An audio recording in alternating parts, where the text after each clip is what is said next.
अस्सलामुअलैकुम viewers, it's me Raheen and welcome back to the great mom. आज हमारा जो टॉपिक है वो है एवरेज बर्थ वेट, यानी बर्थ के टाइम पे आपके बेबी का वेट कितना है। बहुत सारी माओं को या बहुत सारे पेरेंट्स को इस बात में बहुत ज़्यादा कन्फ्यूजन होती है कि पता नहीं हमारे बेबी का जो वेट है वो सही है भी बर्थ के टाइम या नहीं है। ये प्रॉब्लम मुझे भी थी, मैं भी यही सोचती थी, मैं दानिश से भी ये डिस्कस करती थी। हम दोनों बैठ के जब डिस्कस करते थे तो यही डिस्कस करते थे कि पता नहीं न्यू बॉर्न का वेट इतना होना चाहिए है या नहीं होना चाहिए, या किस हिसाब से जो है वो हमारे बेबी का जो वेट है वो बढ़ेगा और कितना वेट होगा उसके बर्थ के टाइम पे। तो इसको लेके थोड़े से माइंड में क्वेश्चंस आते थे और हम थोड़े से वरिड होते थे। तो आज आपकी जो प्रॉब्लम है और उस वरिडपन को जो है ना मैं रिलैक्स करने के लिए आज वीडियो बना रही हूँ, आपके सामने हाजिर हूँ। तो बिना किसी देरी के अपनी वीडियो स्टार्ट करते हैं। वीडियो स्टार्ट करने से पहले मेरे चैनल को लाइक करें, शेयर करें और सब्सक्राइब करें अपने दोस्तों के साथ भी, आप न्यू मॉम्स के साथ भी और मॉम टू बी के साथ भी। तो चलें स्टार्ट करते हैं। सबसे पहले एवरेज बर्थ वेट क्या होना चाहिए। अमूमन ज़्यादातर जब बेबीज बर्थ के टाइम होता है तो बेबी का जो वेट होता है वो ज़्यादातर अमूमन एशिया में जो है वो 3 to 3.6 kg देखा जाता है। एक बहुत अच्छा बर्थ वेट जो कहलाता है, हेल्दीयर जो बर्थ वेट होता है। लेकिन इसमें से 8 आउट, हर बच्चा देखें डिफरेंट होता है, हर माँ डिफरेंट होती है, उसकी हेल्थ डिफरेंट होती है, उसकी न्यूट्रिशन वो उसका इंटेक किस तरह हो रहा होता है, उसकी न्यूट्रिशन वो क्या ले रही होती है, ये सब कुछ उस पर भी डिपेंड करता है। 8 आउट ऑफ 10 बेबीज में जो होते हैं ज़्यादातर वो यहाँ पर 2.2 kg से लेके 3.6 kg तक फुल टर्म वेट बेबी कहलाते हैं। यानी वो अच्छे से मतलब पूरा वेट होता है उनका, इस तरह का कोई मसला नहीं होता। मेरी जो डिलीवरी हुई थी वो अपनी ड्यू डेट से तकरीबन 2 वीक्स पहले हुई थी, जब भी नेमत का वेट उस वक्त 2.8 kg था जब मेरी डिलीवरी हुई थी। मींस अगर मेरी डिलीवरी हुई थी 37 वीक्स और 5 डेज़ में, अगर मुझे 38 वीक पूरा मिलता, 39 वीक मिलता, 40 वीक मिलता, 41 वीक अगर जाता तो फिर नेमत का वेट जो है वो अच्छे से 3 से अबव ही क्रॉस करता। तो अगर आपके बेबी का वेट 2.2 से लेके 3.6 की रेंज में है तो इसके लिए वरीड होने का कोई रीज़न नहीं है आपके पास। ये एक नॉर्मल वेट है बेबी का जो होता है। तो चलें इस टॉपिक को लेके मैं जो है आपके साथ कुछ डिस्कस करूँगी पॉइंट्स। तो चलें अपने पॉइंट्स जो हैं अब अपने पॉइंट्स की तरफ चलते हैं। और उन्हें एक पॉइंट हमारे सामने ये है कि अगर आपके बेबी का वेट इस रेंज से, जो रेंज मैंने आपको बताई है, इस रेंज से बाहर है या कम है, तो इसके लिए आपका जो बच्चों का जो पीडियाट्रिशियन होता है वो बच्चों को अच्छे से मॉनिटर किया जाता है। वो उनको मॉनिटर करते हैं। अगर उनमें किसी किस्म की कोई भी बीमारी है, अगर ज़्यादा वेट है तो हो सकता है जब भी कोई प्रॉब्लम हो, और अगर बहुत ज़्यादा कम वेट है तो हो सकता है जब भी कोई प्रॉब्लम हो। तो इसके लिए आपके बेबी के जो पीडियाट्रिशियन है वो उसका जो है वो कुछ एक्स्ट्रा ब्लड टेस्ट करवाते हैं, जिससे ये बात क्लियर हो जाती है कि बच्चा हेल्दी है या नहीं है। ये सिर्फ बच्चे को आने वाले फ्यूचर में हेल्दी रखने के लिए डॉक्टर ये एक्स्ट्रा ब्लड टेस्ट करते हैं। अब मैं आपके सामने कुछ ऐसे फैक्टर्स जो है वो डिस्कस करूँगी जो कंट्रीब्यूशन करते हैं अपना आपके बेबी का वेट बढ़ाने में या बनने में, या क्या होता है जिससे आपका बेबी का वेट जो है वो बढ़ता है या कम होता है। नंबर फर्स्ट पे जो पॉइंट है, अगर आपके ट्विन है या ट्रिपलेट्स हैं तो ट्विन या ट्रिपलेट्स जो है वो सिंगल टोन बेबी के मुकाबले में जो है वो कम हेल्दियर होते हैं, स्मॉलर भी होते हैं और जो है वो थोड़े से वीक भी होते हैं। इसके अलावा दूसरा पॉइंट जो है वो हमारे पास ये है कि अगर आप डायबिटिक पेशेंट हैं, अगर आपकी जो है प्रीनेटल जो हेल्थ है वो सही नहीं है, उसमें आपको डायबिटीज़ है, हाई डायबिटीज़ है या हाई बीपी है, तो उसमें भी ये चांसेस होते हैं कि आपके बेबी का जो बर्थ वेट है वो जो है वो वीक हो और वो भी स्मॉलर हो। अगर आप टीन एज में एज अ मदर अपना किरदार दे रही हैं, यानी अगर आप टीन एज में मम्मा बन रही हैं, तब भी हो सकता है कि आपका बेबी का जो वेट है वो कम हो और वो स्मॉलर हो।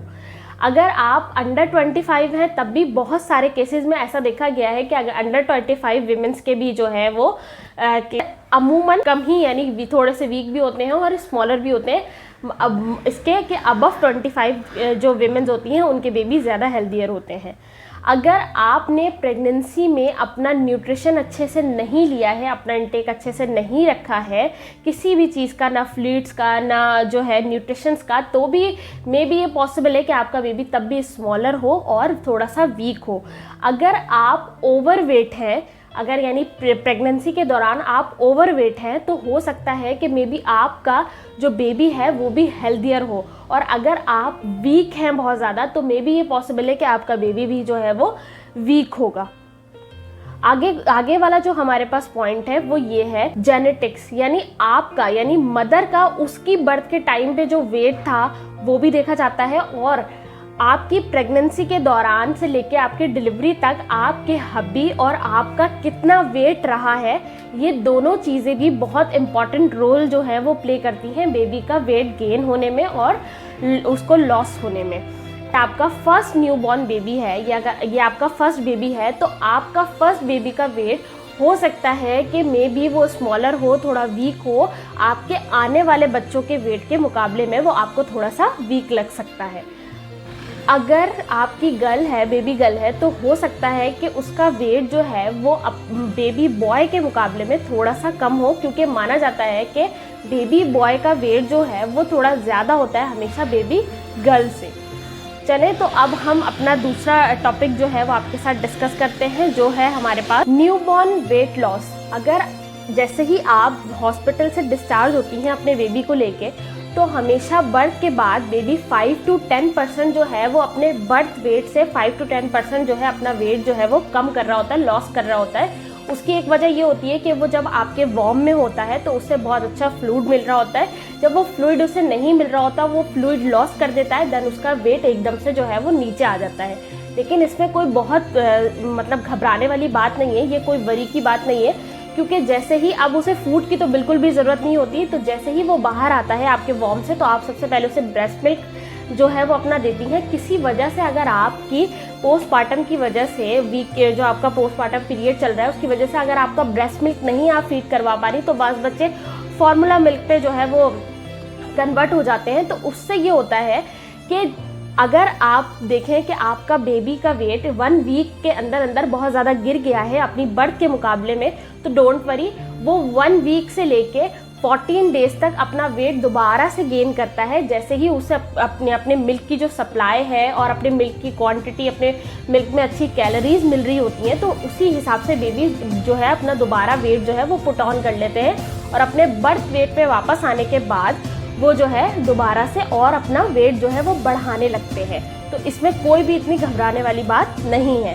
चले अब हम अपना नेक्स्ट टॉपिक डिस्कस करते हैं, जो है हमारे पास न्यूबॉर्न वेट ग्रोथ।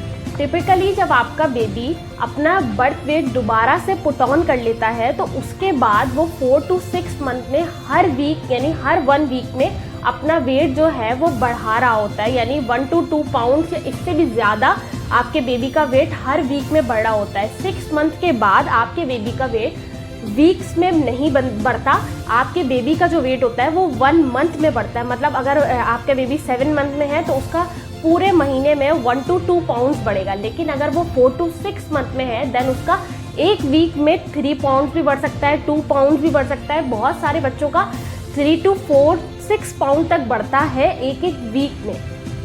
एक वजह ये भी है कि जब आप अपने बच्चे को ब्रेस्ट मिल्क देती हैं, तो उसका जो वेट है वो उन बच्चों के मुकाबले में थोड़ा सा कम बढ़ता है जिन बच्चों को बॉटल फीड करवाया जाता है। मतलब जो बच्चे फार्मूला मिल्क पे होते हैं उन्हें बहुत ज़्यादा रिच कैलोरीज मिल रही होती हैं फार्मूला मिल्क से, तो उससे उनका पेट भी बहुत जल्दी भरता है, उन्हें कैलोरीज मिलती हैं, तो उनका वेट बहुत जल्दी गेन करते हैं। क्योंकि देखें, एक सिंपल रीज़न भी है और एक सिंपल सी बात है कि जब तक आप अपने बच्चे को एक बॉटल बना के देते हैं, जब तक बच्चा वो फिनिश ना कर ले, पेरेंट्स उसे पुश करते हैं कि ये फिनिश करवा लेते हैं आप लोग, तो उससे ये एक फ़ायदा ये होता है कि उसे प्रॉपर न्यूट्रिशन मिल रहा होता है। प्रॉपर न्यूट्रिशन मिलता है तो वो अपना वेट जल्दी पुट ऑन करता है।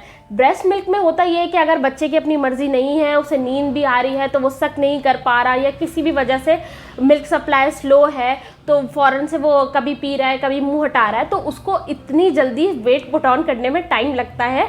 फार्मूला मिल्क जो है वो जल्दी वेट पुट ऑन करवाता है बच्चों का ब्रेस्ट मिल्क के मुकाबले में। फार्मूला मिल्क पीने वाले बच्चों का जो है वेट के साथ साथ वो आपको पता है एक दिन में 10 से 12 डायपर तक वेट कर सकते हैं। मीन्स फॉर्मूला मिल्क पीने वाले बच्चों को पीप और पूप दोनों बहुत ज़्यादा आती हैं ब्रेस्ट मिल्क पीने वाले बच्चों के मुकाबले में।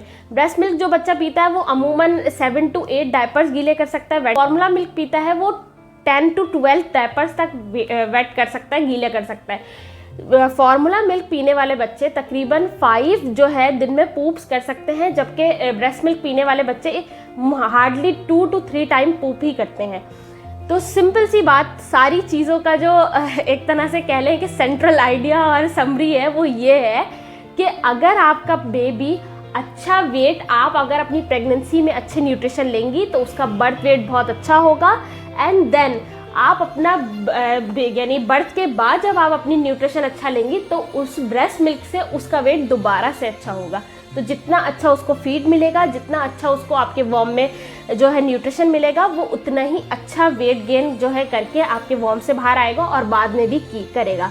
तो यही थी आज मेरी एक छोटी सी इन्फॉर्मेटिव वीडियो आप लोगों के लिए। उम्मीद है आप लोगों के लिए हेल्पफुल रही होगी, क्योंकि बहुत सारी मम्मीज़ के और पेरेंट्स के दिमाग में जो है इस टॉपिक को लेके बहुत सारे कन्फ्यूजन होते हैं, जो उम्मीद है आज क्लियर हो गए होंगे। मिलती हूँ आपसे नेक्स्ट वीडियो में, तब तक के लिए अपना बहुत सारा ख्याल रखिएगा। राहीन को इजाज़त दें, अल्लाह हाफ़िज़।